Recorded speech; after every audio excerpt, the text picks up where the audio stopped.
दशरथ जी के जीवन में कष्ट आया। सुनो, राम जी के पिताजी के जीवन में इतना बड़ा कष्ट आया। एक बार भूपति मन माही, भयो गलानी मोरे सुत नाही। ग्लानी हो, इन्फीरियरिटी। ओ मैं बुढ़ा हो गया, मुझे पुत्र नहीं हुआ, मेरी जिंदगी बेकार हो गई। अब ध्यान देना बेरमो के लोगों,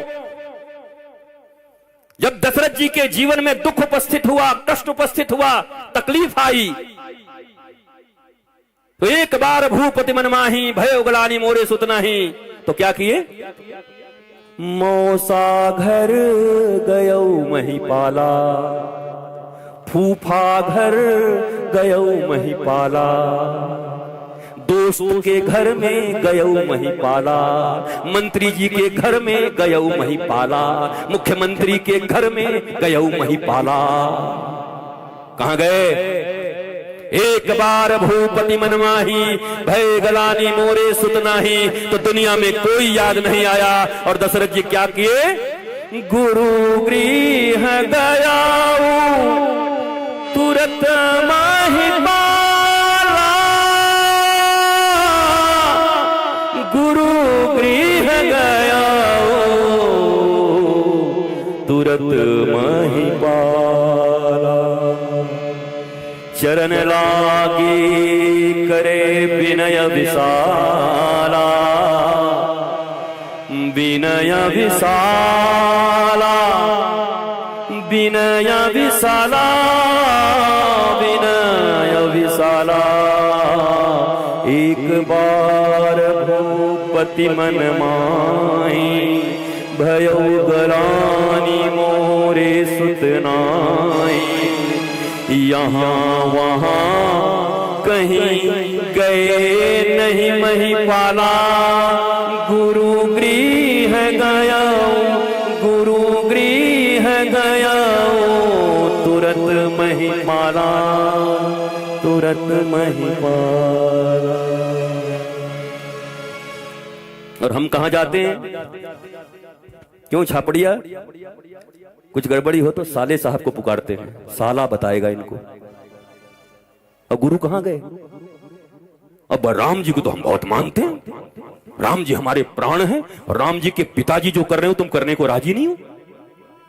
उनके जीवन में ग्लानि उपस्थित हुई, कंफ्यूजन आया, तो उसको कंक्लूड करने के लिए अपने गुरु के द्वार पर गए। और गुरु जी ने कहा, धरहु धीर हुई है सुत, तू एक मांगने आए थे, 4 दे के भेजा।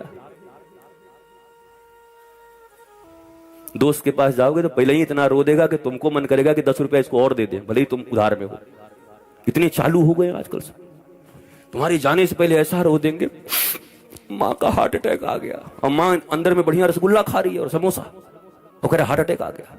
वो आदमी भी सोचता भाई रहने दे, तू ले ले 20 रुपए हमसे, नहीं चाहिए हमको। गुरु गृह गए तुरत महिपाला, जहां से सार्थक संवाद के द्वारा सार्थक हल मिले। अरे टेम्पररी इलाज से नहीं होगा, ये पेन किलर खाते खाते किडनियां खराब हो जाएंगी तुम्हारी।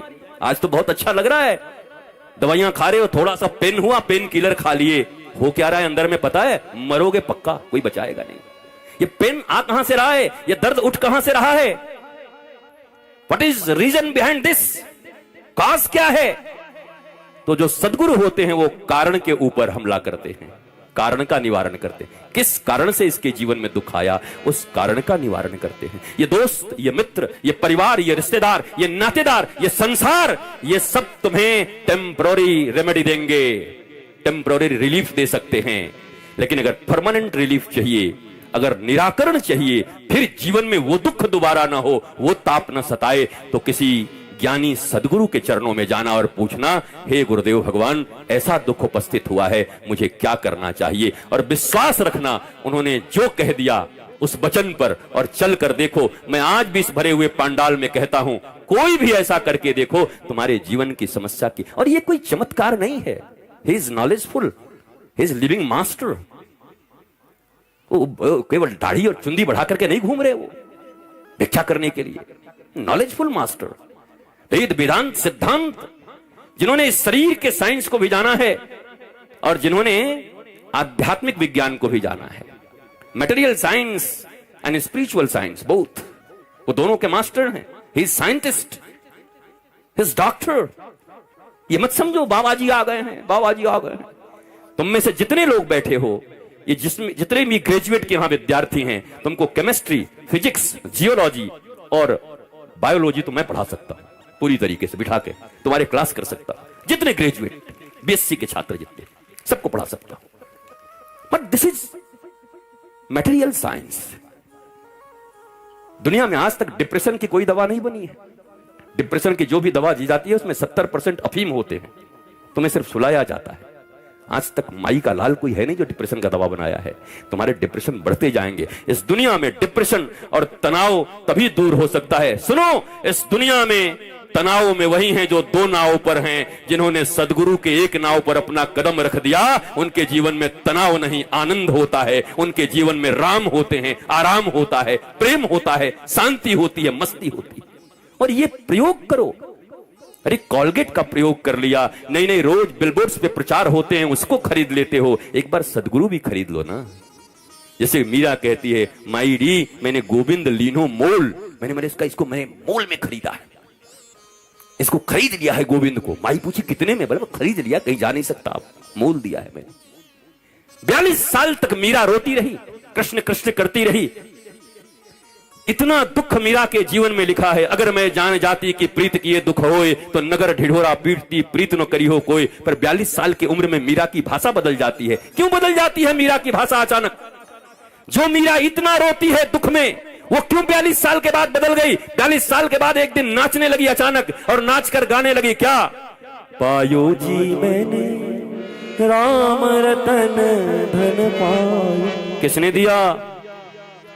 वस्तु अमोलक दिन मेरे सदगुरु, वस्तु अमोलक, वस्तु अमोलक दीन मेरे सतगुरु। मीरा कहती है मैं 42 साल तक रोती रही, आज मुझे मेरे सदगुरु मिले और मुझे इतना अमूल्य वस्तु दे दिया कि अब तो पग घुंघरू बांध मीरा नाची रे। कबीर एक बार मीरा के घर गए मीरा को देखने के लिए, तो वो मोहल्ले वालों से पूछा, बोला मीरा कहां मिलेगी? बोला अच्छा वो पगली बावरी, पागली है। बोला हाँ हाँ वही वही वही। अंदर गई तो सास बैठी थी, बोला मीरा कहां मिलेगी? मीरा कुलनासी। बोला हाँ वो कुलनासी। और भीतर कबीर गए तो लोग कहे मीरा भई बावरी, सास कहे कुलनासी रे। और कबीरा भीतर जाई के देखा तो पग घुंघरू बांध मेरा नाची रे। वो तो मौज से नाच रही थी गोविंद के प्रेम में। दुनिया पागल कह रहा था, कोई कुलनासी कह रहा था। अरे हमसे तुमसे अच्छे तो ये फिल्मी दुनिया वाले लोग जानते हैं जिन्होंने ये गाना लिख दिया। कुछ तो लोग कहेंगे, लोगों का काम है कहना, छोड़ो बेकार की बातों में कहीं बीत न जाए बेरमों की ये सुंदर राम कथा की रहना। इसलिए मन लगा करके राम कथा सुनो, इधर उधर के चर्चा में मत रहो। और जब भी यहां आओ तो परिवार वालों के साथ आओ, पर आते के साथ छोड़ दो पीछे। बोलो तुम उधर बैठो मैं इधर बैठूंगा, पति इधर पत्नी उधर, दिखे नहीं। दिखेगा तो कचकच हो जाएगा। तुम्हारा बहुत मन होगा तो पत्नी का कुछ हो सकता है, घर में कुछ बना के आई आलू चप, वो कथा से जा रहा उधर उसका ध्यान लगेगा, तुमको ऐसे करके तो राम जी बन गए क्या, आज ही ऋषि बन जाओगे, चलो।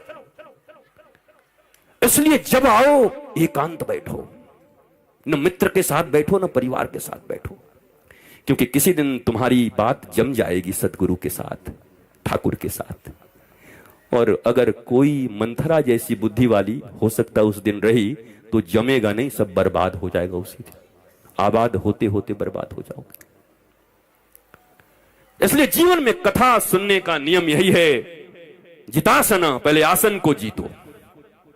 हमारे पांव फ्रैक्चर हैं, देखो पांव टूटा हुआ है, उसके बाद मैं इतनी लंबी यात्राएं कर रहा हूं। डॉक्टर कह रहा है गुरुजी क्या करोगे, जान दे दोगे अपना? हमने कहा भाई अब वही रघुकुल रीत सदा चली आई, प्राण जाए पर वचन न जाई। हमने भी अनूप को वचन दिया है, अब प्राण रहे चाहे जाए मैं जाऊंगा तो जरूर, चाहे कुछ भी हो जाए। वचन तो नहीं तोड़ूंगा, कुछ हो जाए वचन नहीं तोड़ूंगा। मतलब बिल्कुल परमिशन नहीं है किसी डॉक्टर के द्वारा, मतलब सब परमिशन के बाहर मुझे जाना है। और राम कथा करेंगे तो मुझे पक्का विश्वास है इस दुनिया में आज तक भगवान राम से बड़ा वैद्य कौन हुआ है? वो तो शरीर के रोग तो छोड़ो, दुनिया के हर रोगों की दवा उनके पास है। राम कथा करके ही सबसे निरोगता पाई जा सकती है, सुन के भी और कह के भी निरोगता पाई जा सकती है। पर सुनो तो दिल से सुनो।